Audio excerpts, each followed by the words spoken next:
Halo sobat petani semua. Hari ini saya akan berbagi pengalaman tentang dua langkah cara memperbanyak anakan padi produktif. Jadi, tidak hanya anakan padi yang banyak, tapi juga anakan padi yang banyak sekaligus produktif ya sobat petani. Kenapa? Karena sebenarnya cara memperbanyak anakan padi itu mudah. Yang sulit itu membuat anakan padi yang banyak sekaligus produktif. Informasi ini sangat penting untuk teman-teman petani semua, mengingat salah satu faktor apakah hasil panen padi kita bisa tinggi atau rendah adalah seberapa banyak jumlah bulir malai yang terbentuk. Tentunya, indikator ini harus sejalan dengan perawatan padi mulai awal sampai panen tiba ya sobat petani. Nah, untuk meningkatkan jumlah bulir malai tersebut bisa dilakukan dengan dua cara, yaitu meningkatkan jumlah populasi rumpun dan memperbanyak anakan padi produktif. Namun, pada kesempatan ini, saya hanya akan membahas cara yang kedua ya sobat petani, yaitu cara memperbanyak anakan padi produktif agar video ini sesuai dengan judul. Namun sebelum melanjutkan videonya, jangan lupa untuk menekan tombol like serta subscribe-nya terlebih dahulu, agar kami makin semangat lagi untuk upload video-video menarik seputar pertanian padi. Oke, sekarang kita masuk ke poin pembahasannya.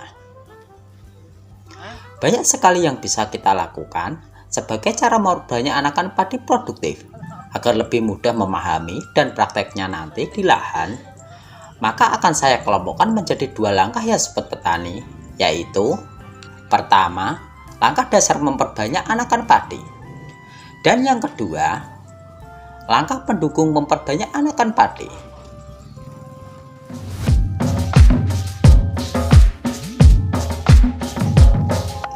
Yang pertama, kita bahas dulu langkah dasar yang merupakan langkah awal yang harus kita lakukan agar tujuan untuk memperbanyak anakan padi produktif bisa tercapai ya sobat petani. Ada 4 hal yang harus kita lakukan pada langkah dasar ini, yaitu 1. Kondisi lingkungan atau media tanam. Pada tahap ini, kita harus membuat kondisi lingkungan atau media tanam yang sesuai dengan kebutuhan tanaman padi muda. Lalu, kondisi media seperti apa yang sesuai untuk tanaman padi muda tersebut? Tanaman padi muda membutuhkan media yang tekstur tanahnya gembur, banyak bahan organik, dan terbebas dari koloni jamur, serta bakteri jahat ya sobat petani. Dengan begitu, maka tanaman yang baru dipindah tanam tidak akan mengalami stagnasi yang berkepanjangan. Stagnasi itu artinya tanaman berhenti tumbuh karena stres akibat pencabutan dari pembenihan dan akibat proses pindah tanam itu sendiri. 2. Tanam bibit yang masih muda. Hal kedua yang harus kita perhatikan adalah usia benih saat dipindah tanam ya sobat petani. Untuk mempermudah menentukan pada usia berapa benih padi sebaiknya dipindah tanam, berikut patokan yang sangat mudah untuk sobat petani lakukan. Untuk jenis padi ganja yang bisa dipanen antara 70-80 hari setelah tanam, maka usia benih saat dipindah tanam tidak lebih dari 15 hari setelah sebar. Sedangkan jenis padi yang bisa dipanen pada usia 85-95 hari setelah tanam, usia benih tidak lebih dari 20 hari setelah sebar. Kenapa demikian? Karena dengan menanam bibit muda tersebut, maka akan ada luang waktu yang cukup bagi tanaman untuk memaksimalkan pertumbuhan jaringan tanaman, yaitu akar, batang, daun, dan anakan pada fase vegetatif. Sehingga pertumbuhan tanaman pada fase vegetatif tersebut bisa maksimal dan anakan yang terbentuk bisa maksimal dan produktif ya sobat petani. Sekali lagi, yang kita bahas di sini bukan hanya anakannya banyak, tapi juga produktif. 3. Jumlah bibit dalam satu rumpun. Jumlah bibit saat proses pindah tanam dalam tiap-tiap titik tanam cukup 2-3 bibit saja ya sobat petani, dengan kedalaman tanam antara 2-3 cm saja. Selain itu, penanaman bibit usahakan tegak dan jangan sampai bibit tertekuk.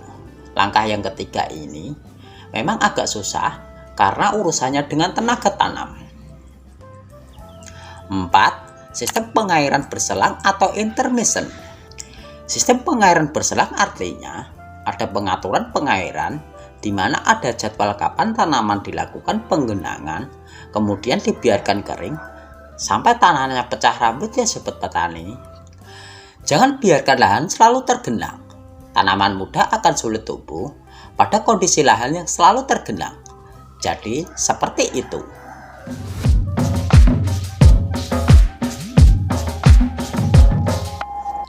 Sekarang kita bahas apa saja yang harus kita lakukan pada langkah pendukung ini ya sobat petani. Dan berikut hal-hal yang termasuk dalam langkah pendukung untuk memperbanyak anakan padi produktif. 1. Pemberian pupuk dasar. Pemberian pupuk dasar dilakukan minimal 1 hari sebelum pindah tanam ya sobat petani. Kandungan unsur hara dari pupuk dasar adalah fosfat atau fosfor. Akan jauh lebih bagus lagi jika ditambahkan pupuk dengan kandungan mikroorganisme dari kelompok fungi dan bakteri bermanfaat bagi tanaman.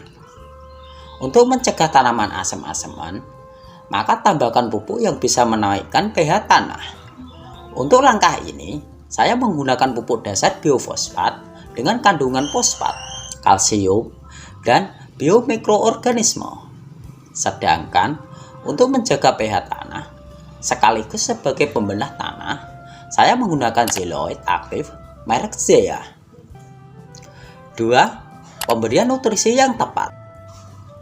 Yang kedua yaitu pemberian nutrisi yang tepat melalui spray menggunakan pupuk dengan kandungan kalsium ya sobat petani. Kapan waktunya? Bisa dilihat dari ciri-ciri fisik tanaman yaitu ketika sudah mulai keluar daun baru. Pemberian pupuk kalsium bisa mempengaruhi titik tumbuh tanaman, baik titik daun baru maupun titik akar, tepatnya bulu-bulu akar. Dengan begitu, tanaman akan segera tumbuh, kalau orang Jawa dibilang cepat ngelilir. 3. Segera berikan pupuk susulan pertama. Pemberian pupuk susulan pertama harus segera dilakukan dengan kandungan nitrogen. Untuk jadwal pemberian pupuk susulan pertama ini, ada beberapa hal penting yang harus kita perhatikan. Apa saja hal tersebut? Sudah pernah kita bahas pada video saya yang ini. Setelah ini, disimak ya sobat petani. Kenapa hal tersebut penting? Pasti teman-teman pernah mengalami atau melihat tanaman padi setelah dipupuk pertama dengan urea, bukannya tumbuh subur, tapi malah ambles. Khusus mengenai panduan pemupukan padi ini, bisa teman-teman lihat video saya yang ini. 4. Pemberian nutrisi monoamonium fosfat. Selanjutnya langkah yang keempat, berikan nutrisi spray dengan kandungan monoamonium fosfat ya sobat petani. Kapan waktunya? Yaitu ketika tanaman sedang aktif-aktifnya, membentuk anakan ditandai dengan munculnya 1-2 tunas baru untuk usia antara 15-20 hari setelah tanam. Pada saat bersamaan, tambahkan ZBT, bisa menggunakan Dekamon. Kalau nggak ada, bisa menggunakan Atonik. Kandungannya sama dengan Dekamon, cuma beda dosis saja. Atau bisa juga menggunakan Radix 2000. 5. Kendalikan hama. Selanjutnya langkah yang kelima yaitu kendalikan hama yang bisa menyerang tanaman muda seperti keong, orong-orong, penggeret batang, atau sundep ya sobat petani.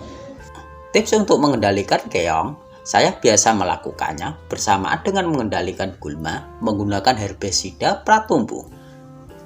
Jika ingin tahu apa yang saya gunakan dan bagaimana tips mengaplikasikannya, teman-teman bisa melihatnya pada video yang ini.